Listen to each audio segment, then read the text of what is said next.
My girlfriend announced Betrayal. I'm going on a girls' trip to Miami this weekend. You aren't invited, I said. Have fun. So then her mom called me. Why aren't you coming with us on our couple's vacation?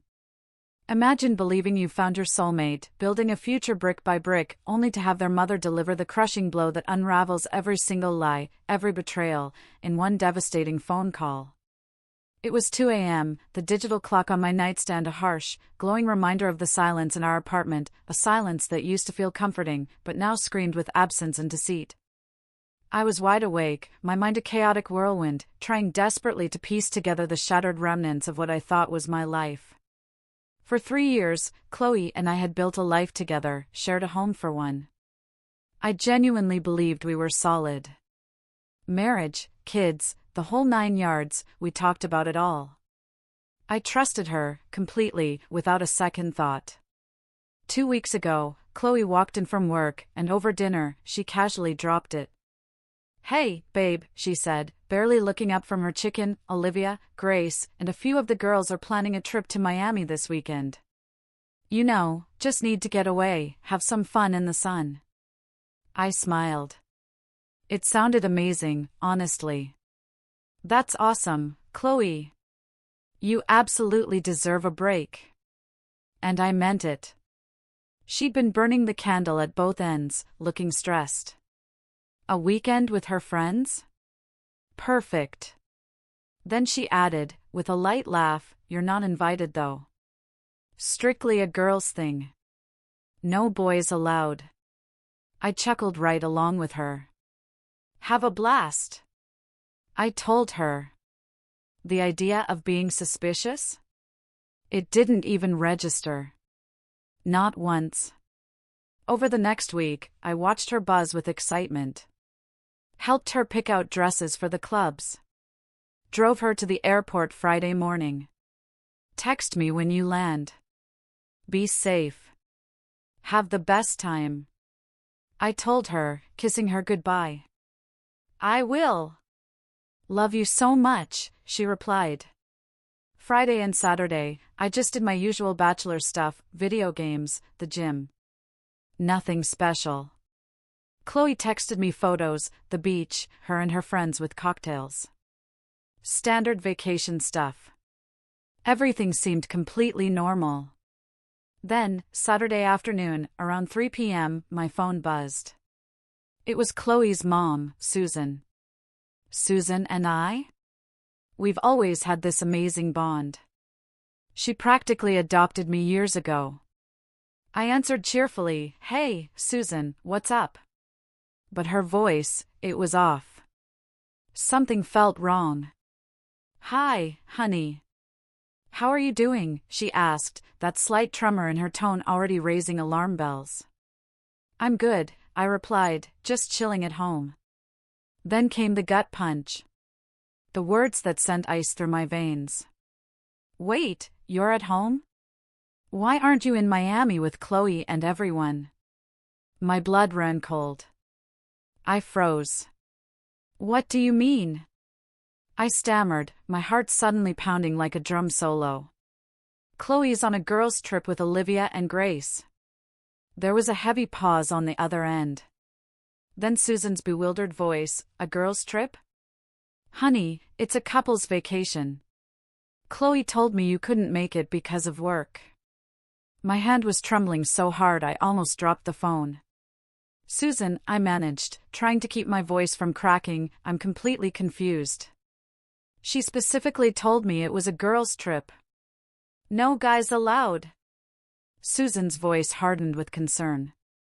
"No, that's not right at all. Olivia and her boyfriend Daniel are there, and Grace and her husband Kevin. Anne. I thought Chloe said her friend Ethan was coming too." The name hit me like a physical blow. Ethan. Chloe's ex-boyfriend from college. They dated for a year before she and I even met. She always swore they were just friends now. I'd met him a few times, at parties. Never liked the guy. He always looked at her, in a way that felt too familiar, too possessive. But I'd always pushed those feelings down, because I trusted her. I trusted Chloe. Ethan? Her ex Ethan? I asked, the edge in my voice undeniable even to me. Well, yes, Susan said. I mean, they're friends, so I didn't think it was strange. But wait, she told you it was girls only?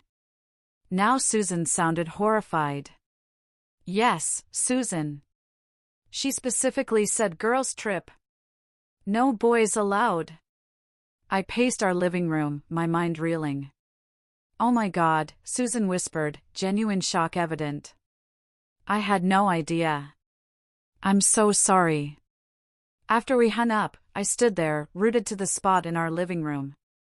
What the hell just happened? My girlfriend. Lying. To my face. On a couple's vacation with her ex? I was completely blindsided, utterly clueless. Then, a chilling thought sparked.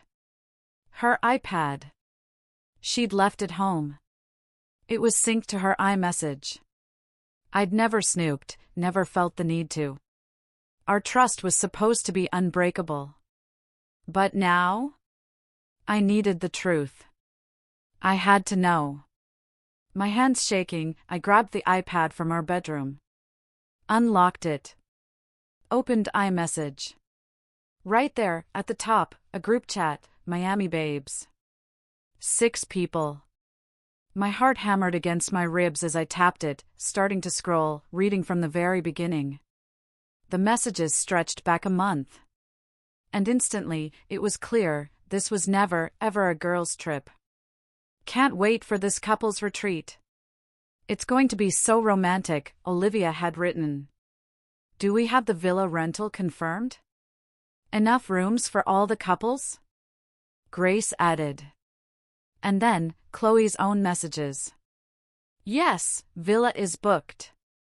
3 bedrooms, so we'll have to share, but it'll be cozy. Every message made me feel sicker. Is Ethan really coming? I thought you guys broke up years ago, Olivia had asked. Chloe's response, yeah, we're just friends now.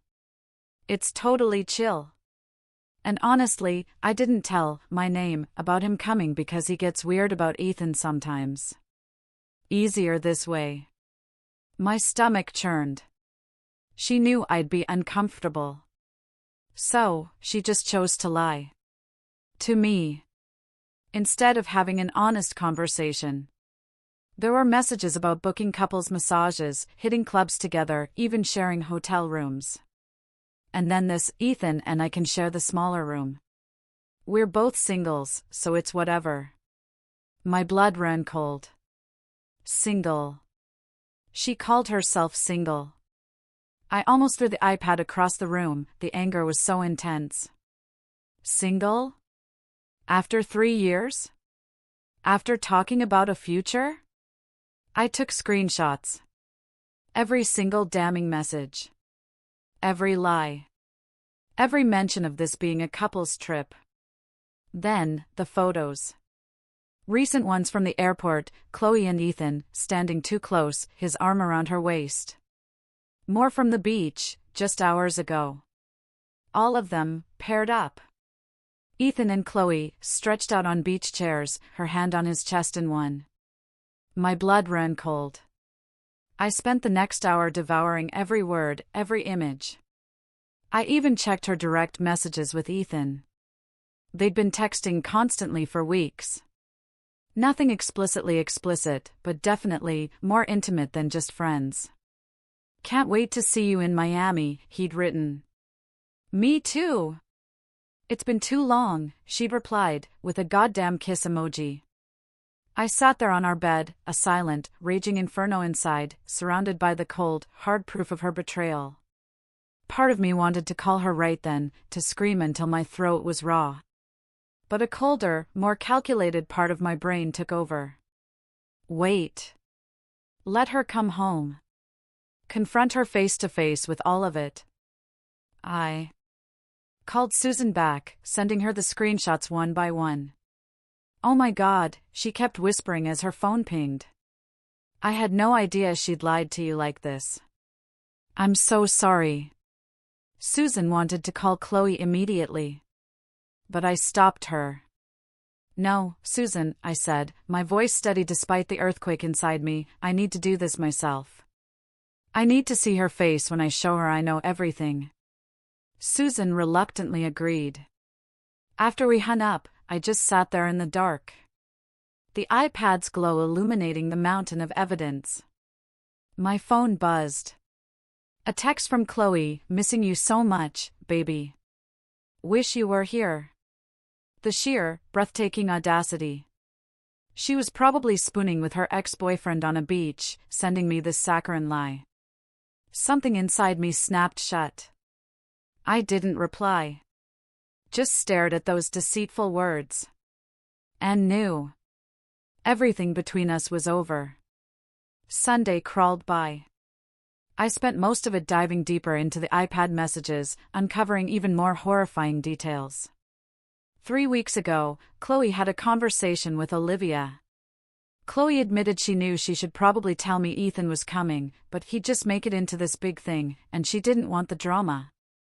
Olivia, to her credit, had asked if that wasn't kind of messed up. What if he finds out?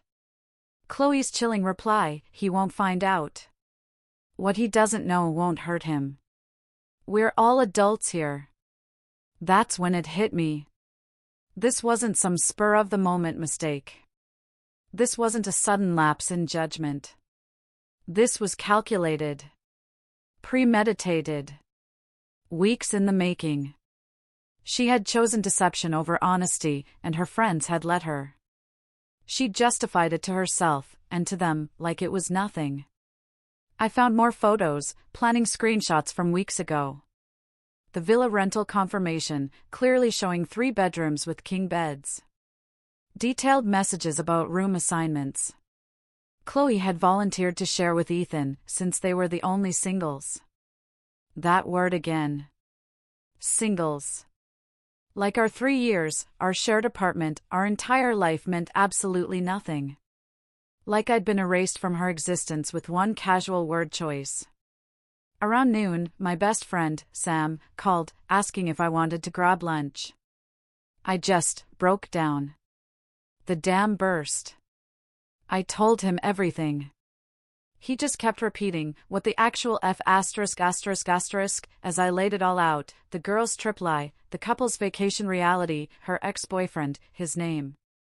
Her mom being the one to expose it all. Sam, he's the kind of friend who'd literally buy a ticket to Miami and confront them himself. But I told him, no, I have a plan. I was going to wait. For her to come home.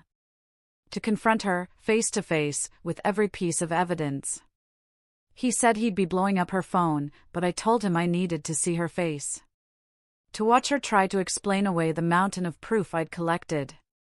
We talked for over an hour. Sam, ever practical, helped me start thinking about the logistics, the apartment, the lease, who would move out, how we'd untangle 3 years of intertwined lives. It was overwhelming. After talking to Sam, I felt slightly more clear-headed, more resolved. There was no coming back from this level of betrayal. I looked around our apartment then, really looked at it. All the shared memories. The photos on the walls from our trips, our celebrations. Her favorite mug next to mine. The couch we picked out together, the kitchen gadgets we'd gotten as housewarming gifts. Everything. A profound sadness washed over me, different from the blinding rage I'd felt yesterday. This morning, I'd been furious. Now, I just felt tired. And heartbroken. Grieving the relationship I thought we had. Grieving the future I thought we were building together. My phone buzzed again. Another text from Chloe. Something cheerful about their last day at the beach. Her flight leaving tonight. Can't wait to see you tomorrow. The casual cheerfulness of it all, the complete lack of awareness that her entire world was about to explode the moment she walked through our door, was almost surreal to witness. I decided to channel my anger into preparation. I was building a case, a legal brief of her deception. I created a folder on my phone, every screenshot meticulously organized chronologically. I needed to walk her through the entire, sickening timeline of lies. The group chat, going back a full month, proving it was always a couple's trip. Her direct messages with Ethan, discussing the logistics. The photos, them at the airport, on the beach, too close. And that utterly devastating message where she called herself single and volunteered to share a room with him. I even wrote down a detailed timeline of her lies to me. Every single time she mentioned the girls' trip over the past 2 weeks, every fabricated detail. I knew her playbook. She tried to gaslight me. Make me doubt my own eyes. Minimize it. Blame me for snooping. I'd read enough stories online to know how these confrontations usually went. The cheater always tries to deflect, to avoid any real responsibility. Sunday evening, Susan called again, checking in. I told her I was managing, just preparing. She still couldn't believe her daughter had done this. I raised her better than this, she whispered, genuinely heartbroken. I asked if she'd spoken to Chloe. No. She respected my wishes to handle it first, but her disappointment was palpable. She even offered to mediate, but I told her this needed to be one-on-one, at least initially. I'm on your side, she affirmed. What Chloe did is unacceptable. That meant the world to me. I'd been terrified her mom would defend her. Before we hung up, Susan said something that almost made me weep. You're a good man, she said softly. You deserve so much better. And whatever happens, you're still family to us. That hit me hard. I wasn't just losing Chloe. I was losing her family, who'd become my family. All those future holidays, gatherings, gone. The rest of Sunday night dragged. Every minute felt like an hour. Chloe kept sending updates, sunset photos, a video of them at a fancy restaurant. In the background of one, plain as day, was Ethan, his hand casually resting on the back of her chair. Intimate. Familiar. She tried to angle the camera to hide him, but he was there, if you knew what to look for. The sheer calculation. Curating her lies. It solidified it, this wasn't a mistake. This was deliberate. Systematic. Weeks of planned deception. Around 11 p.m., she texted, boarding soon, home around 2 a.m. Don't wake up, she wrote, I'll just climb into bed quietly. For the first time all day, I replied. 3 words. I'll be awake. Nothing else. No explanation. No warmth. The 3 dots appeared, disappeared, then appeared again. She was typing, deleting, sensing something was wrong, but not knowing what. Finally, okay. See you soon, red heart. I stared at that heart emoji. How could she send me that? While literally sitting next to the man she'd been lying to me about for weeks? Sleep was impossible. I lay there, staring at the ceiling, replaying 100 different scenarios of the confrontation. Would she cry? Would she deny everything, even with undeniable proof? Or would she get angry, defensive, turn it around on me for snooping? I thought about every moment over the past month she'd lied directly to my face. Every kiss hello after drinks with the girls, knowing she was planning this with her ex. How she let me help her pack, drove her to the airport, played the role of the supportive boyfriend while she was actively, brutally betraying me. The more I thought, the angrier I got. By 2:15 a.m., when I heard her key in the lock, I was on the couch, in the dark living room, wide awake. Ready. I heard her trying to be quiet. The soft roll of her suitcase. The gentle click of the door. She flipped on the hallway light and jumped when she saw me, a silent figure in the gloom. A nervous laugh escaped her. Why are you sitting in the dark? You scared me. She looked tan, relaxed. That beachy wave still in her hair. A Miami tank top I'd never seen, probably bought with him. We need to talk, I said.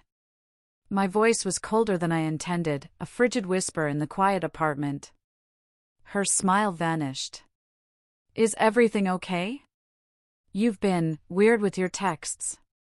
I stood up. No, Chloe. Everything is definitely not okay. Sit down. I pointed to the couch. We need to talk about your trip. Confusion flickered in her eyes, then a flash of fear. She knew. Some part of her. She tried to cling to the act. My trip was great. So much fun. She reached for her phone. Let me show you the photos. I cut her off. I've already seen the photos, Chloe. All of them. Every single one. Chloe's face drained of all color. White. Her voice, shaking now, barely a whisper. What do you mean? The confident facade she'd perfected over weeks was shattering. I pulled out my phone, screenshots ready. I've seen everything, Chloe. The group chat.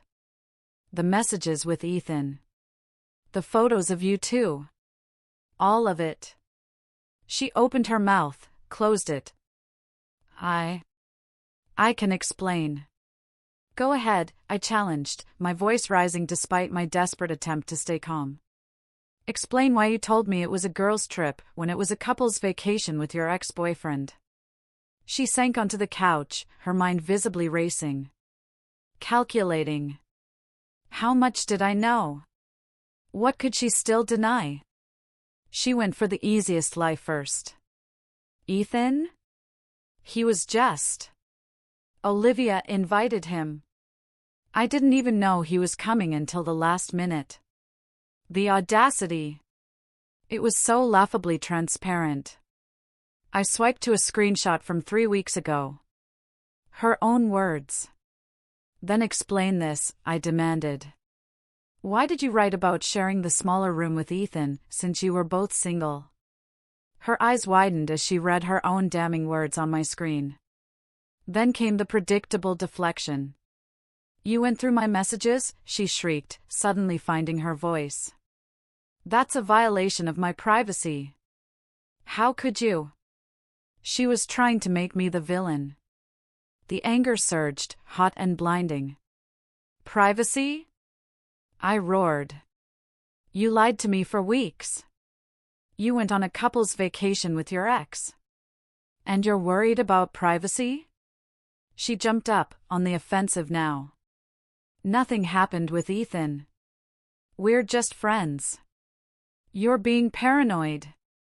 We argued in circles for another 20 minutes.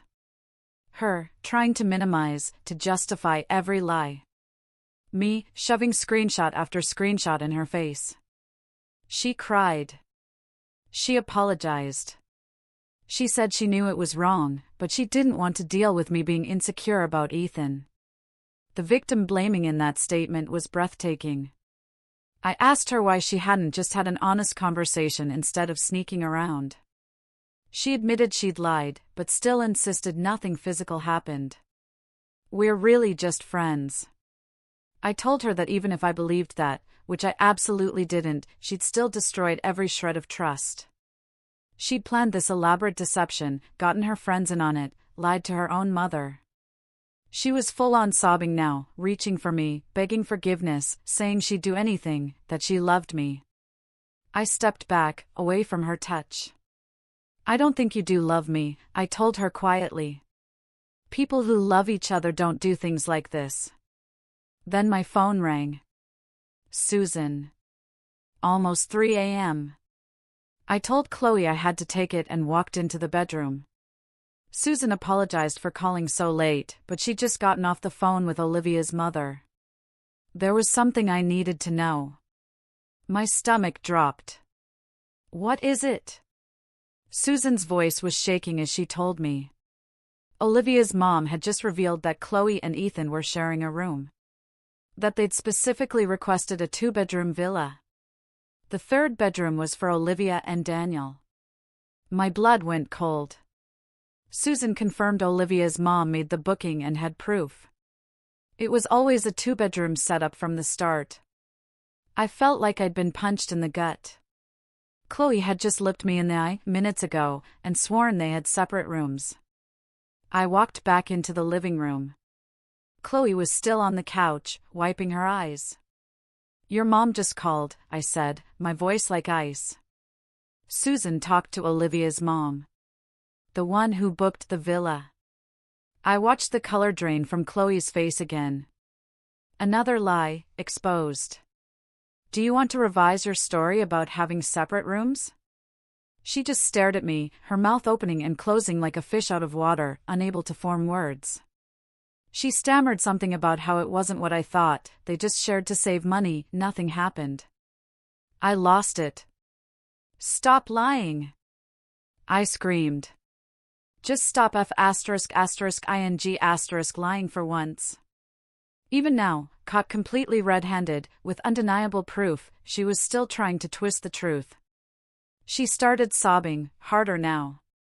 Finally, she admitted it.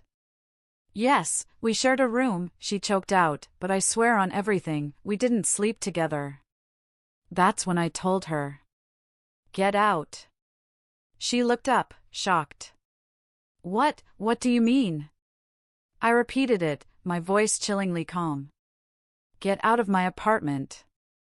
Right now. Go stay with your mom, go stay with Ethan for all I care, but you need to leave. Immediately." She started begging. "Please. I have nowhere to go. It's the middle of the night. We can talk about this in the morning, when we're calmer." "You should have thought about that," I retorted, "before you decided to blow up our entire relationship. You can come back tomorrow, when I'm at work, to get your stuff. But right now, you need to go." She stared at me, a long, desperate gaze, probably hoping I'd back down. But I just stared back, completely done. Done with her. Done with her lies. Finally, she grabbed her purse, her suitcase, still in her Miami clothes. She walked to the door. "This isn't over," she cried. "We need to talk about this properly." "Yeah," I said, "it's over. We're done." She hesitated a moment longer, then opened the door and left. The silence was deafening. I stood there, processing the wreckage. Then, I did something I hadn't planned. Something impulsive. I found Ethan's number in Chloe's iPad messages. And at 3:30 a.m., I called him. He answered, groggy, confused. "This is Chloe's boyfriend," I stated. A long pause. Then, "Hey," he said, suddenly very awake, very nervous. "I'm not calling to threaten you," I told him. "I just have one question. And I want you to be honest." After a cautious okay from him, I asked, "Did you sleep with Chloe this weekend?" Another agonizing pause. Then he tried to deflect. "Look, I don't want to get in the middle of any relationship stuff," I cut him off. "The relationship is already over. I just need the truth." He sighed, deeply. And then he told me. "Yes. We hooked up. But Chloe told me you guys were basically broken up. She said she was going to end things when she got back." I actually laughed then. A raw, bitter, hollow sound that surprised even me. "We lived together." I choked out. "We were talking about marriage last month. But yeah, sure, basically broken up." He apologized again, swore Chloe made it sound like we were done. He sounded genuine. And I found myself thanking him for his honesty. It was more than Chloe had ever given me. I hung up. Sat back down on the couch, staring at the wall. It was worse than I thought. She hadn't just lied about the trip. She'd cheated. And then, she'd looked me straight in the eye, repeatedly, and denied it, swearing on everything that nothing had happened. My phone started buzzing. Texts from Chloe. Paragraphs of apologies, explanations. I didn't read a single one. Just flipped my phone face down. The next morning, I called in sick. Spent the day systematically boxing up every single one of Chloe's things. Susan came over around noon, coffee and pastries in hand. She gave me a long, tight hug, then silently helped me pack. She kept repeating how ashamed she was of her daughter, folding Chloe's clothes into boxes. I told her it wasn't her fault. She couldn't control Chloe's choices. We packed in silence, the apartment filling with cardboard boxes, a monument to a collapsed relationship. Then, Susan said something that completely stunned me. She'd never mentioned it before, but Chloe had done something similar to Ethan back in college. Another guy had been involved in their breakup. My jaw dropped. I'd always been told Ethan broke up with her. No, Susan explained, that was just the story Chloe told everyone. Her father and I knew the truth. Chloe had a pattern. Susan had hoped she'd outgrown it. Clearly, she hadn't. That revelation was both validating and utterly devastating. By evening, all of Chloe's life was packed into boxes, stacked by the door. Ready for her to pick up. She texted, saying she'd come get it tomorrow with her dad. I ordered pizza, cracked open a beer, and for the first time in what felt like forever, I opened Reddit. I'd lurked on relationship subreddits for ages, reading other people's drama, never imagining I'd have my own devastating story to tell. I created a throwaway account and just typed everything. The past 48 hours, laid bare. I posted it around 9 p.m., not expecting much, just needing to get it all out. Within an hour, hundreds of upvotes. Comments. People were supportive, outraged on my behalf, sharing their own stories of betrayal.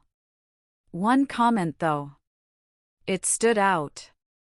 Send the screenshots to everyone who went on the trip, it suggested. They all knew. They all lied. They enabled her. It hit me. They did know. Olivia, Grace, all of them. And they said nothing. So I did something petty. Something I'm not entirely proud of, but also? I don't regret it for a second. I created a new group text. Everyone who went on that trip. Including Ethan. And I sent one simple message: thanks for being such great friends and helping Chloe lie to me about her couple's trip. Then, I attached the screenshot of her telling me it was a girls' trip. Followed by multiple screenshots from their group chat, proving they all knew it was couples from the start. I muted the chat. And watched my phone explode. Dozens of messages, flooding in, as they all scrambled to respond. To justify their silence. 3 days later, Chloe came for the last of her things. Her dad was with her. We barely spoke, just loaded boxes into his truck in heavy, agonizing silence. He kept shooting me apologetic glances. Before they left, Chloe turned to me. I really did love you, she whispered, I just made a huge mistake. I looked at her. This person I thought I'd spend my life with. And felt nothing. Absolutely nothing. No, I told her, my voice flat. A mistake is forgetting to text back. Double booking plans. I paused. What you did, Chloe, was a choice. Actually, hundreds of choices. Small, deliberate choices to lie to me, every single day. She had nothing to say to that. She just got in the truck and left. 2 weeks later, I was doing okay. Better than okay, actually. Hitting the gym more. Hanging out with Sam and my other friends. I even went on a coffee date, set up by Sam's girlfriend.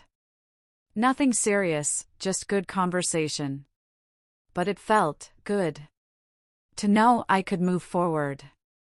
Then, Susan called. With some interesting news. Chloe and Ethan had already broken up. I was surprised. That fast? Susan explained that apparently, once they were actually openly dating, not sneaking around, the excitement just vanished. Plus, Olivia had told everyone in their friend group what had really happened, and most of them had taken my side. Susan said Chloe had been asking about me. I just told her to tell Chloe, I said. Good luck. Susan laughed. You're handling this remarkably well, she said. I told her the truth, I dodged a bullet. And every single day, I was more grateful I found out the truth before marriage or kids made things infinitely more complicated. That night, I updated my Reddit post with every single aftermath detail. The confrontation. Ethan's confession. The petty group text revenge. Everything. The post went absolutely viral. Over 10,000 upvotes, hundreds of comments, people clamoring for updates, thanking me for sharing. Someone even made a TikTok reading the whole thing. Apparently, it got millions of views. Somehow, Chloe found the post. Recognized herself, even with the changed names.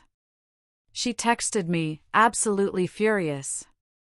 How dare you air our private business online? My reply? 4 words. You mean my business? Then I blocked her. Permanently. 6 months later, I'm genuinely happy. Dating someone new. Someone honest. Someone communicative. Everything Chloe wasn't. I still see Susan for coffee sometimes. She always apologizes for Chloe. But I tell her the same thing every time, finding out the truth. Susan? It was the best thing that ever happened to me. And I mean it. Sometimes, the worst betrayals lead to the best new beginnings. And I'm living proof of that. Trust your gut, folks. And never, ever ignore those red flags, no matter how much you want to. If you've ever had your trust shattered, you know this feeling. What do you guys think? Did I overreact, or was my revenge justified? Let me know in the comments below. And if you want to hear more stories like this, don't forget to like and subscribe.